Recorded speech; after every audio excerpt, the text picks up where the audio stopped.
রাম কৃষ্ণং জগদ্গুরু পাদ পদ্মে তয় শ্রিত্বা প্রণমামি মুহুর্মুহু। শ্রী শ্রী মায়ের কথা। অন্য একদিন সন্ধ্যার পর মা শুইয়া আছেন। কামিনীটি মায়ের পায়ে বাতের তেল মালিশ করিতেছে। মা বলিলেন, দেহ একটি, দেহি একটি, দেহি সব শরীর জুড়ে রয়েছে, তাই পায়ে ব্যথা। যদি এখান থেকে মন তুলে নি তাহলে আর বেদনা নেই। আমি মন্ত্র দীক্ষার কথা তুলিয়া বলিলাম, আচ্ছা মা, মন্ত্র নেবার কি দরকার? মন্ত্র জপ না করে কেউ যদি মা কালী বলে ডাকে তাতে হয় না? মা বললেন, মন্ত্রের দ্বারা দেহ শুদ্ধি হয়, ভগবানের মন্ত্র জপ করে মানুষ পবিত্র হয়।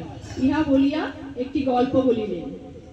নারদ বৈকুণ্ঠে গেছিলেন, বসে ঠাকুরের সঙ্গে অনেক কথা কইলেন। নারদ যখন চলে গেলেন, ঠাকুর লক্ষ্মীকে বললেন, ওখানে গোবর দাও। লক্ষ্মী জিজ্ঞেস করলেন, কেন ঠাকুর?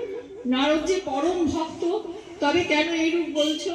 ঠাকুর বললেন, নারদের এখনো মন্ত্র নেওয়া হয়নি, মন্ত্র না নিলে দেহ শুদ্ধ হয় না।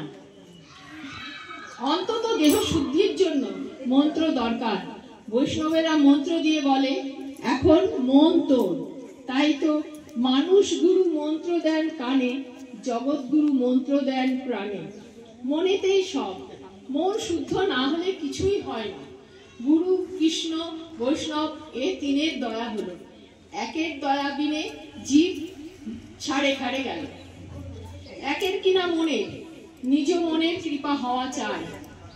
আমি বললাম, মা, তো আমার কিন্তু জপে তপে প্রবৃত্তি নাই। মা বললেন, হয়তো তোমার পূর্বে জন্মে ওসব করা আছে।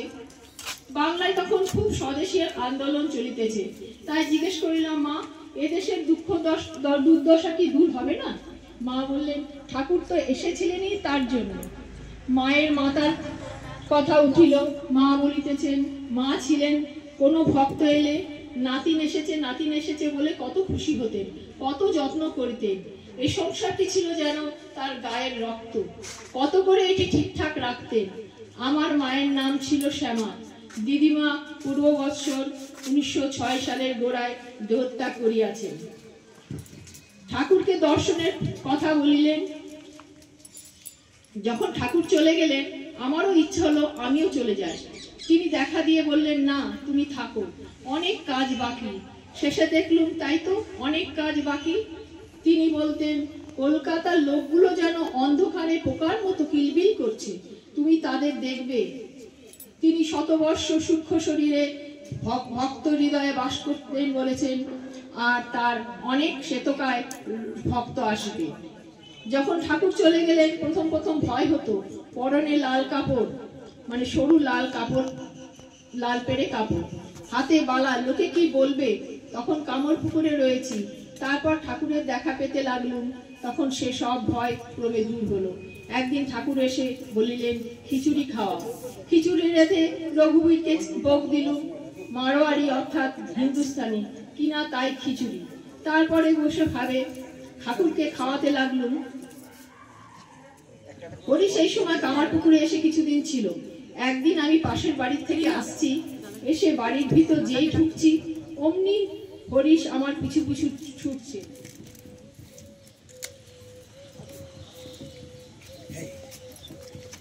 হরিশ তখন খ্যাপা, পরিবার পাগল করে দিয়েছিল। তখন বাড়িতে আর কেউ নেই। আমি কোথায় যাই? তাড়াতাড়ি ধানের হামারের, মানে তখন ঠাকুরের জন্মস্থানের উপর ধানের গোলা ছিল, ধানের হামারের চারদিকে ঘুরতে লাগলো। ও আর কিছুতেই ছাড়ে না। 7 বার ঘুরে আমি আর পারলাম না। তখন নিজ মূর্তি এসে পড়লো। আমি নিজ মূর্তি ধরে দাঁড়ালুম। তারপর ওর বুকে হাঁটু দিয়ে জিভ টেনে ধরে গালে এমন চড় মারতে লাগলুম যে ও হে হে করে হাঁপাতে লাগলো। আমার হাতের আঙুল লাল হয়ে গেছিল। তারপর নিরঞ্জন এলে, তাকে বললুম, ওকে পাঠিয়ে দাও। যোগীন মহারাজের কথা উঠিল। মা বলিল, যোগুনের মতো আমাকে কেউ ভালোবাসতো না। আমার যোগিনকে কেউ যদি 8 আনা পয়সা দিত, সে রেখে দিত, বলতো, মা, তীর্থে তীর্থে যাবেন, তখন খরচ করবেন। সর্বক্ষণ আমার কাছে থাকতো, মেয়েদের কাছে থাকতো বলে ওরা, ছেলেরা আর কি, তাকে সকলে ঠাট্টা করত। যোগিন আমাকে বলতো, মা, তুমি আমাকে যোগা যোগা বলে ডাকবে। যোগিন তখন দেহ রাখলে সে বলল, মা আমায় তিনি নিতে এসেছিলেন ব্রহ্মা বিষ্ণু মহেশ্বর শিব ঠাকুর। আমি মাকে বললাম, কোন কোন ভক্ত কে কে আমাকে বলতে হবে। মা বললেন, কাউকে না বলতে পারো? আমি বললাম, তা তুমি দেখবে যাতে কেউ কাউকে না বলি। বলিয়াই ভাবিলাম হয়তো কাহাকে বলিয়া ফেলিব, কথা রক্ষা হইবে না, তাই তখনই বলিলাম, তবে থাক। মা বলেন, যোগিনকে অর্জুন বলতেন, নরেনকে সপ্তর্ষি থেকে এনেছিলেন। ঈশ্বর কোটির পূর্ণ শরৎ আর যোগিন, এ দুটি আমার অন্তরঙ্গ। নিজের কথা বলিতেছেন। বলরাম বাবু বলতেন, ক্ষমারূপা তপস্বিনী। বলিয়াই আবার বলিলেন, দয়া যার শরীরে নেই সে কি মানুষ, সে তো পশু।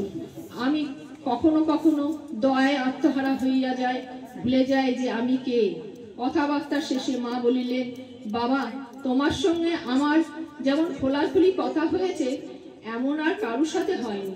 পরে মা বলিলেন, আমি যখন কলকাতায় যাব তখন তুমি আসবে, আমার কাছে থাকবে। যদিও আমার ভিতরে ভিতরে সাধু হইবার খুব ইচ্ছা, তথাপি আমি তখন বাড়িতে থাকি। মনে মনে ভাবিলাম, হয়তো ভবিষ্যতে মায়ের ইচ্ছায় আমার তাহার কাছে থাকা এবং সাধু হওয়া সম্ভব হইবে। মা জিজ্ঞেস করিলেন, আশুকে চেনো? কাঞ্জিলাল, কৃষ্ণলাল? আমি বলিলাম, না, আমি চিনি না। আমি যখন জয়রামবাটি যাই তখন ছোট মামি রাধুর মা পাগল হইয়াছেন। রাধুর গহনাগুলি লইয়া তিনি বাপের বাড়ি গিয়াছিলেন। তাহার বাপ গহনাগুলি কাড়িয়া লইয়াছেন, তজ্জন্য আরো খেপিয়াছেন। পাগলি মামি সিংহবাহিনীর মন্দিরে মা গয়না দাও গয়না দাও বলিয়া কাঁদিতেছেন। তখন সন্ধ্যা অতীত হইয়াছে।